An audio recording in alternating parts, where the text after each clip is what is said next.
Hello, If you here can't just find, copy the file just from try here. to do Create your first Gemini Enterprise application uh, assignment. There is a press the single Control assignment F where you can see there. to find Okay, for the example, zone. Okay, I'll show Control you here. F Control F. This is and the enter lab. zone. Okay, now we need to wait for some time. So the command got executed. Okay, Now click on this. because Click it on this needs link. to that zone needs to allocate for that project. Now go back to the After lab. allocating After the zone, executing the first now command, it needs to verify the compute zone. just check Now the score here. it's automatically creates the Kubernetes. Type. Everything From is here, going left to panel, create.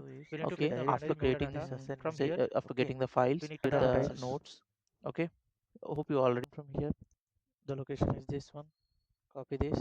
Go back to the lab. Select here. Enter. Select. Add the templates. Go back to the lab. See here, this is one. Copy this. Go back to the lab. Just Wait paste for over some here. more. After some time, you'll get this Now click on task is 3 yes or required. no. Just click Click on yes add a new by values. typing Y. Okay.